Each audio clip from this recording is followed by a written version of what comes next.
அனைவருக்கும் வணக்கம். சென்னை மாநகர மேயர் பிரியா ராஜன் வெறும் 29 வயதுதான் ஆகிறது.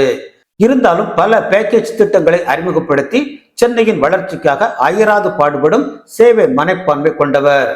இது நம் அனைவருக்கும் தெரியும். ஆனால் இவரை சுற்றி தற்போது வெடித்திருக்கும் சர்ச்சைதான் கொஞ்சம் விவகாரமானதாக இருக்கிறது. பொதுவாக மாநகர மேயர்களுக்கு செங்கோலும் தங்கப்பதக்கமும் அணிவிக்கப்படுவது மரபு. அது மேயர் பிரியா ராஜனுக்கும் வழங்கப்பட்டிருக்கிறது. அதே போல மாவட்ட ஆட்சியர் மற்றும் நீதிபதிகளுக்கு இருப்பது போல செங்கோல் தாங்குபவரும் தபேதாரும் நியமிக்கப்படுகின்றனர்.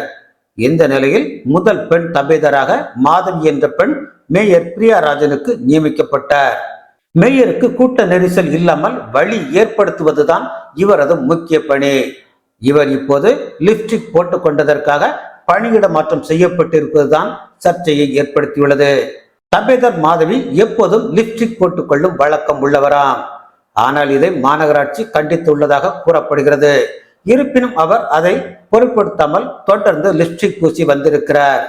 கடந்த மாதம் நடந்த நிகழ்ச்சியில் கலந்து கொண்ட மாதவி மேயர் பிரியா ராஜனை போலவே லிப்ஸ்டிக் பூசி வந்ததாகவும் அதை மேயர் பிரியா ராஜனின் உதவியாளர் சிவசங்கரன் கண்டித்ததாகவும் கூறப்படுகிறது. இதற்காகவே தற்போது அவர் மணலி மண்டலத்திற்கு பணியிட மாற்றம் செய்யப்பட்டிருப்பதாக புகார் எழுந்துள்ளது.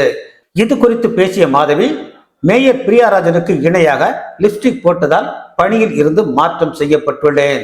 இது ஒரு பெண்ணுக்கு இழைக்கப்பட்ட அநீதி, மனித உரிமை மீறல்.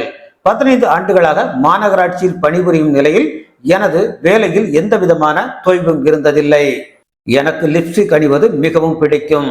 5 வயதில் இருந்தே லிப்ஸ்டிக் போடும் பழக்கம் உண்டு. மெமோ அனுப்பப்பட்ட தேதியான ஆகஸ்ட் 6ஆம் தேதி அரை மணி நேரம் தாமதமாக, அதாவது 10:30 மணி அளவில் அலுவலகத்திற்கு வந்தேன். காலில் சிறிய காயம் இருப்பதால் தான் தாமதம் ஏற்பட்டது. லிப்ஸ்டிக்கை குறைத்துக் கொள்ள வேண்டும் என மேயர் கூறிய உத்தரவை மீறியதான் மெமோவில் குறிப்பிடப்பட்டுள்ளதாக தெரிவித்துள்ளார். ஆனால் மாதவி நேரம் தவறி வந்ததாகவும் கடமை தவறியதற்காக மட்டுமே மெமோ அனுப்பப்பட்டுள்ளதாகவும் பணியை சரிவர செய்யாத காரணத்தால் தான் பணி இடமாற்றம் செய்யப்பட்டுள்ளதாகவும் சென்னை மேயர் அலுவலகம் மறுத்துள்ளது. எது எப்படியோ மேயர் பிரியா ராஜனின் இதழை சரி மனதை காயப்படுத்துவது போல அமைந்துவிட்ட இந்த விஷயத்தை சென்னை மக்களால் தாங்க முடியுமா என்றுதான் தெரியவில்லை. எதையும் தாங்கும் இதயத்தை அந்த கடற்கரை சாமி அளிக்கட்டும். நன்றி.